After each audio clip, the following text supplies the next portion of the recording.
भारतीय सेना की भर्ती रैलियां 2 मार्च से 14 मार्च 2022 तक की जाएंगी आयोजित। सरकारी नौकरी के साथ साथ देश की सेवा करने का सौभाग्य भी प्राप्त हो, ऐसा नसीब बहुत ही कम लोगों का होता है। लेकिन भारतीय सेना ऐसा ही अवसर आपके लिए लेकर आई है, जहां आप नौकरी के साथ साथ मां भारती की सेवा भी कर पाएंगे। दरअसल भारतीय सेना ने कुछ दिन पहले अपनी आधिकारिक वेबसाइट पर सेना भर्ती रैलियों की अधिसूचना जारी की थी। इस अधिसूचना के अनुसार भारतीय थल सेना ने हिमाचल प्रदेश के विभिन्न जिलों के अगले साल होने वाली सेना भर्ती रैलियों के लिए आवेदन आमंत्रित किए हैं।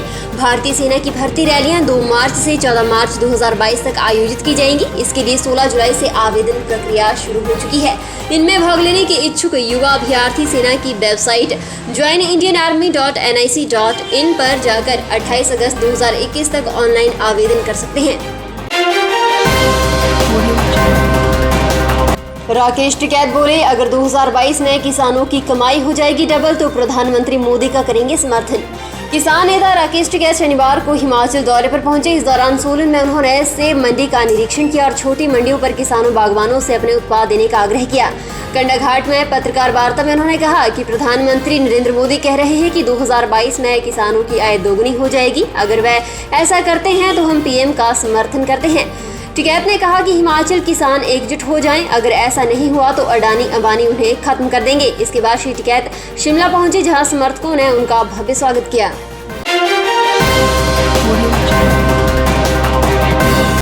जिला हमीरपुर के टौणी देवी तहसील के साथ लगते गांव पहुंच के रहने वाले पूर्व सैनिक रोशन लाल महिलाओं की ठगी के हुए शिकार।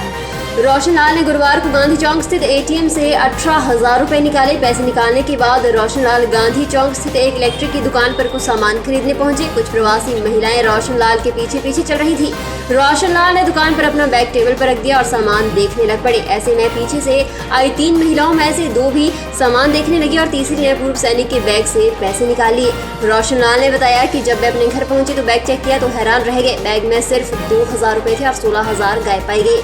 इलेक्ट्रिक की दुकान पर सीसीटीवी की फुटेज खंगाली गई तो प्रवासी महिला बैग से पैसे निकालते हुए पाई गई। उधर एसएचओ हमीरपुर निर्मल सिंह ने बताया कि पुलिस ने शिकायत के बाद मामले की जांच शुरू कर दी है।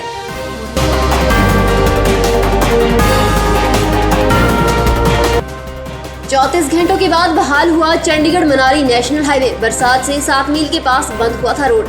चंडीगढ़ मनाली नेशनल हाईवे 21 के पंडों के समीप 7 मील में बंद पड़े हाईवे को आखिरकार लंबी जद्दोजहद के बाद 34 घंटे बाद बहाल कर दिया गया है। हाईवे के बहाल होते ही 34 घंटों से जाम में फंसे पर्यटकों और अन्य वाहन चालकों ने राहत की सांस ली है। प्रदेश में पिछले 5 दिनों से हो रही लगातार मूसलाधार बारिश के कारण गुरुवार रात चंडीगढ़ मनाली नेशनल हाईवे 21 पर 7 मील के समीप भारी मात्रा में पत्थर पहुंच गए थे। लेकिन लगातार हो रही बारिश से हाईवे को बहाल करना किसी चुनौती से कम नहीं था। वहीं शनिवार सुबह मौसम साफ होते ही प्रशासन द्वारा मौके पर मशीनरी लगाकर हाईवे को बहाल कर दिया गया। 2 सड़क हादसों में 4 वाहन क्षतिग्रस्त। हमीरपुर और लदरौर में सुबह पेश आई दुर्घटनाएं। हमीरपुर जिला में शनिवार सुबह 2 सड़क हादसों में लोग बाल बाल बच गए, नहीं तो बड़ा हादसा घट सकता था। हालांकि हादसों में वाहनों को काफी नुकसान पहुंचा है। मिली जानकारी के अनुसार पहला हादसा नेरचौक ऊना सुपर हाईवे पर पेश आया है। बलोखर से करीब 100 मीटर आगे मोड़ पर एक पिकअप जो कि कुल्लू से ऊना की तरफ से लेकर जा रही थी, अनियंत्रित होकर सड़क किनारे खड़े वाहन से जा टकराई। टक्कर इतनी जबरदस्त थी कि टक्कर लगने के उपरांत खड़ी दूसरी गाड़ी से जा टकराई। पैरापिट उखड़कर घर के ऊपर जा गिरा। दूसरा हादसा पक्का भरो के नजदीक पेश आया है, जहां सड़क किनारे खड़ी कार पर पहाड़ी दर गई। ऐसे में कार पूरी तरह से मलबे के नीचे दब गई। हालांकि उस समय कार में कोई भी मौजूद नहीं था। सब्सक्राइब करें हमारे YouTube चैनल को और ताज़ा खबरों की नोटिफिकेशन पाने के लिए प्रेस करें बेल आइकन को। आनी में बाढ़ ने मचाई तबाही। टिप्पर और पुल बहा से बगीचों को भी हुआ भारी नुकसान। उपमंडल आनी के अमरबाग कुशकुटल में शुक्रवार देर रात भारी बारिश की वजह से खासी तबाही मची है। क्षेत्र के उपजाऊ भूमि सहित फलदार से पौधों को नष्ट किया है। बाढ़ ने सड़क किनारे खड़े एक टिप्पर को भी अपनी चपेट में लेकर उसे क्षति पहुंचाई है। छोटे पुल के क्षतिग्रस्त होने की भी जानकारी है। ग्रामीण बाढ़ के खौफ से बेहद सहमे हुए हैं। बाढ़ के चलते कुटल अमरबाग क्षेत्र में 3-4 घरों को भूस्खलन का खतरा पैदा होने से ग्रामीणों को अपने रिहायशी मकान छोड़कर बाहर खुले में रात गुजारनी पड़ी। भारी बारिश की वजह से हुई क्षति का जायजा लेने के लिए आने से पुलिस और प्रशासन की टीम जल्द मौके के लिए रवाना हुई। हिमाचल प्रदेश के स्कूल और कॉलेजों में शिक्षकों के 4000 पद भरने की प्रक्रिया शुरू हो गई है। शुक्रवार को शिक्षा सचिव राजीव शर्मा ने उच्च शिक्षा और प्रारंभिक शिक्षा निदेशकों को पत्र जारी कर भर्ती करने के निर्देश जारी कर दिए हैं। सीधी भर्ती के अलावा बैच वाइज भी शिक्षकों के पद भरे जाएंगे। अनुबंध आधार पर विभाग की भर्ती और पदोन्नति नियमों में भर्तियां की जाएंगी। शिक्षा सचिव ने शिक्षा निदेशकों को जारी पत्र में बैच वाइज भर्तियों के लिए जिला उप निदेशक को आदेश देने को कहा है।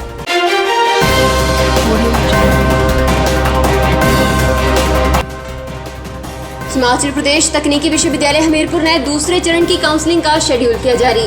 हिमाचल प्रदेश तकनीकी विश्वविद्यालय हमीरपुर ने बी फार्मेसी सहित अन्य विषयों के दूसरे चरण की काउंसलिंग का शेड्यूल जारी कर दिया है। कार्यकारी कुलपति अनुपम कुमार ठाकुर ने कहा कि पहले चरण की काउंसलिंग के बाद जो सीटें खाली रही हैं उन्हें भरने के लिए दूसरे चरण की काउंसलिंग करवाई जा रही है।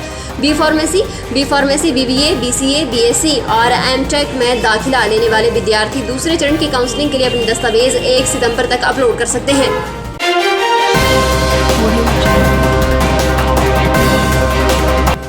रोहडू के 2 शूटर विश्व चैंपियन मुकाबले में भारत का प्रतिनिधित्व करेंगे। जूनियर वर्ल्ड चैंपियनशिप 27 सितंबर से 10 अक्टूबर तक पेरू में होगी। रोहडू की शूटर जिना खिट्टा और सूर्य प्रताप सिंह बांसटू का चयन भारतीय टीम के लिए हुआ है। जिना खिट्टा 10 मीटर एयर राइफल स्पर्धा में भाग लेंगी। सूर्य प्रताप सिंह बांसटू भी वर्ष 2018 में सिडनी में हुई जूनियर शूटिंग वर्ल्ड कप में भारत का प्रतिनिधित्व कर चुके हैं। आराधना शूटिंग एकेडमी रोहडू के कोच वीरेंद्र बांसटू ने दोनों शूटरों के भारतीय टीम में चयनित होने पर खुशी व्यक्त की है।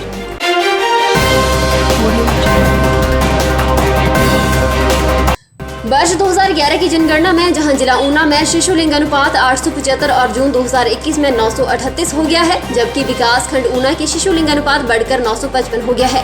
ये जानकारी एसडीएम डॉक्टर निधि पटेल ने कल्याण भवन में बेटी बचाओ बेटी पढ़ाओ और पोषण अभियान की खंड स्तरीय निगरानी समिति की समीक्षा बैठक की अध्यक्षता करते हुए कही। उन्होंने कहा कि वर्तमान में ऊना विकास खंड में बेटियों के प्रति समाज की मानसिकता में बदलाव के लिए कन्याओं के लिए अनेकों प्रोत्साहन वर्धक योजनाएं क्रियान्वित की जा रही हैं।